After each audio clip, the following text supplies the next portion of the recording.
Hello, আসসালামু আলাইকুম সবাইকে। কেমন আছেন সবাই? তো সামনে রমজান আসছে, তার জন্য আমরা খুবই রিফ্রেশিং একটা শরবত নিয়ে হাজির হয়েছি, যেটা আপনারা তৈরি করে ফ্রিজে রেখে দিবেন।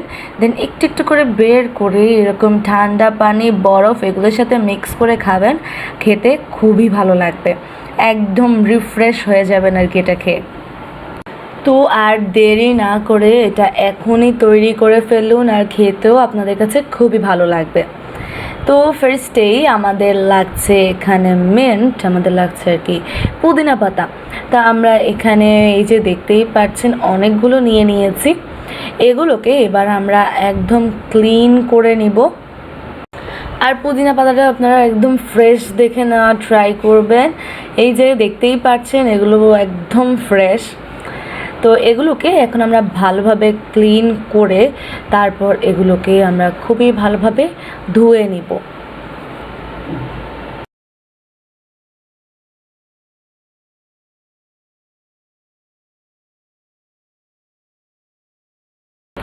তো আমরা এটাকে খুব ভালোভাবে একদম ক্লিন করে নিয়েছি, খুব ভালোভাবে ধুয়ে নিয়েছি।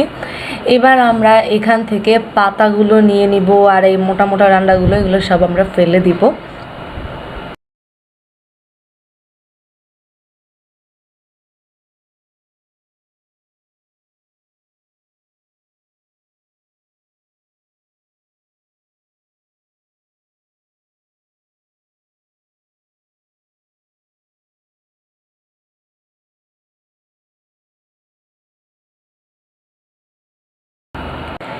তো আমাদের পুদিনা পাতা একদম কাটাকুটি হয়ে গেলে এবার আমরা এটাকে একটা ব্লেন্ডারের জারের মধ্যে নিয়ে নিব। আর আপনারা দেখতেই পেয়েছেন যে আমরা এখানে কি পরিমাণে নিয়েছি। আপনারা আরও বেশি কম করলে সেই অনুযায়ী নিয়ে নেবেন।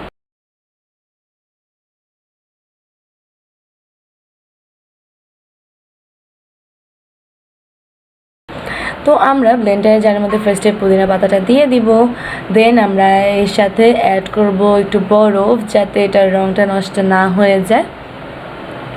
বরফটা দিয়ে সাথে সামান্য একটু পানি দিয়ে আমরা খুবই ভালোভাবে এটাকে ব্লেন্ড করে নিব।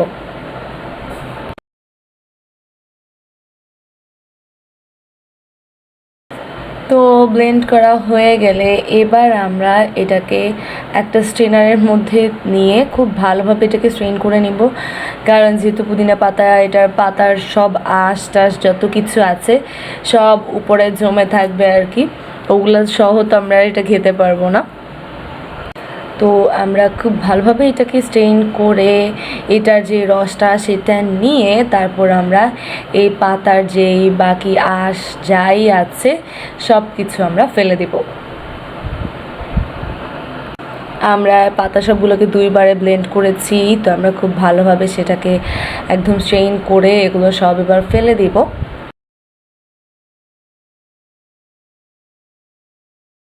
এই যে হচ্ছে আমাদের যে পুদিনা পাতার রস সেটা।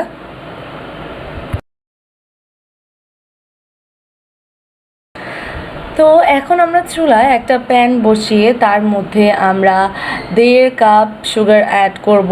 দেন এর মধ্যে আমরা দিব 1.5 কাপ পানি। এটা দিয়ে এটাকে আমরা কিছুক্ষণ একটু জাল দিয়ে নিব।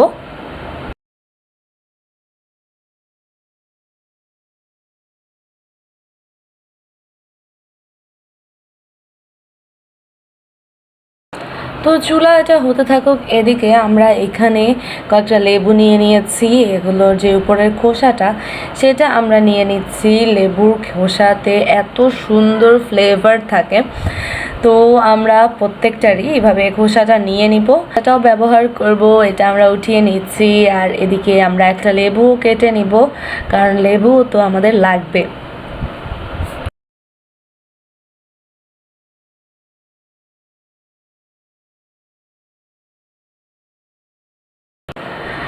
আর এদিকে আমরা একটা ব্লেন্ডারের জার নিয়ে নিয়েছি। এবার যেই লেবুর খোসাটা নিয়েছিলাম সেটাকে আমরা একটু চিনির সাথে খুব ভালোভাবে মেখে নিয়েছি। এবার এটাকে আমরা ব্লেন্ডারের জারের মধ্যে দিয়ে সাথে একটু পানি অ্যাড করে খুব ভালোভাবে এটাকে ব্লেন্ড করে নিব। মানে আপনি ব্লেন্ড করার পর দেখবেন যে এত সুন্দর একটা স্মেল আসছে, মানে খুবই সুন্দর একটা ফ্লেভার। এই যে আমরা এটাকে ব্লেন্ড করে নিয়েছি, আপনারা দেখতেই পাচ্ছেন একদম ব্লেন্ড করার কোনো প্রয়োজন নেই। তো আমরা চুলার মধ্যে তো এটা দেখতেই পাচ্ছেন যেটা বলক চলে এসেছে। এখন আমরা এর মধ্যে আমাদের পুদিনা পাতার যে রসা ছিল সেটা এখানে দিয়ে দিব। এবার এটাকে আমরা কিছুক্ষণ জাল দিয়ে একটু ঘন করে নেব।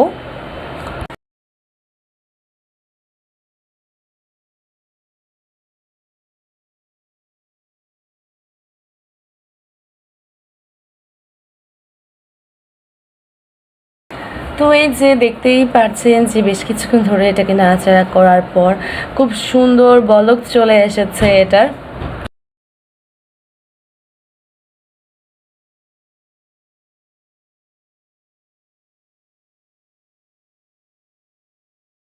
তো এখন আমরা এতে লেবুর খোসা দিয়ে যেটা করেছিলাম, ব্লেন্ড করেছিলাম, সেটা এখানে অ্যাড করে দিব। তারপর এটাকে আরও কিছুক্ষণ আমরা এভাবে জাল দিয়ে নিব, কিছুক্ষণ নাড়াচাড়া করে নিব। তো কিছুক্ষণ ধরে এটাকে নাড়াচাড়া করার পর এখন আমরা এতে অ্যাড করব বিট লবণ। তারপর আমরা এর মধ্যে পরিমাণ মতো লবণও অ্যাড করে দিব। তারপর এটাকে আবারও খুব ভালোভাবে মিক্স করে নিব। এটার মধ্যে যাতে শিরা টাইপের একটা আঠালো আঠালো ভাব চলে আসে সেই পর্যন্ত আমরা এটাকে এইভাবে নাড়াচাড়া করতে থাকবো। আর আমরা এতে সামান্য একটু ফুড কালার ব্যবহার করেছি যাতে শরবতের কালারটা একদম সুন্দর গ্রিন কালারটা হয়, তাহলে খেতেও দেখতেও ভালো লাগবে আর খেতে তো ভালো লাগবে। তো গ্যাসটা অফ করে আমরা এর মধ্যে লেবুর রসটা অ্যাড করে দিচ্ছি সবার শেষে। এবার এটাকে একটু নাড়াচাড়া করেই আমরা এটাকে নামিয়ে নিব।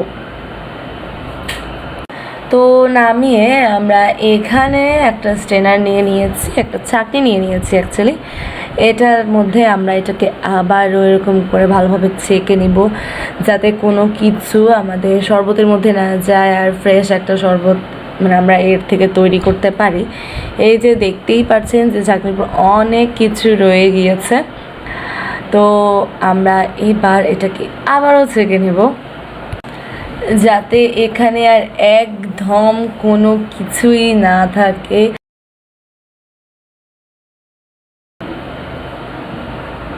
তো এটা তো আমরা তৈরি করে নিয়েছি। এখন এখান থেকে আমরা মজার শরবত কীভাবে খাবো, আমরা ফার্স্টে একটা গ্লাসের মধ্যে এক টুকরো লেবু, তার সাথে আরও একটু পুদিনা পাতা, লেবু আর পুদিনা পাতার ফ্লেভার একদম এটাকে বাড়ি দিয়ে দিয়ে বের করে নিয়েছি। এখন আমরা এর মধ্যে অ্যাড করছি সুগারটা অ্যাড করে আবারও এটাকে একটু বাড়ি দিয়ে খুব ভালোভাবে মিক্স করে নিব আর কি। তো সব কিছু ফ্লেভার খুব সুন্দরভাবে চলে আসলে এবার আমরা এখানে ওই যে আমাদের যে শরবতের ইয়াটা আমরা তৈরি করেছি সেখান থেকে কয়েক চামচ দিয়ে দেব। তারপর আমরা এর মধ্যে অ্যাড করব পানি দিয়ে এবার এটাকে জাস্ট একটু মিক্স করে নিলে কিন্তু আমাদের পারফেক্ট একটা রিফ্রেশিং শরবত একদম একদম রেডি। দেখতেই পাচ্ছেন কালারটা কত সুন্দর এসেছে আর এটা খেতেও কিন্তু খুবই রিফ্রেশিং। আশা করি আমার আজকের এই ভিডিওটা আপনার কাছে ভালো লেগেছে। ভালো লাগলে এটা অবশ্যই তৈরি করবেন, মানে একটা শান্তি পাবেন যখন আপনারা এই ঠান্ডা ঠান্ডা শরবতটা খাবেন। আর এটা আপনারা ফ্রিজে এরকম একটা বোতলের মধ্যে করে রেখে দেবেন, নর্মাল ফ্রিজেও রাখতে পারবেন। রেখে তারপর এভাবে রোজার সময় শরবত তৈরি করে খাবেন। তৈরি করতেও খুবই ইজি। তো এটা অবশ্যই বাসায় তৈরি করবেন। ভালো লাগলে আমাকে কমেন্ট করে জানাবেন। সবাই ভালো থাকবেন, সুস্থ থাকবেন, আমার সাথে থাকবেন। আসসালামু আলাইকুম।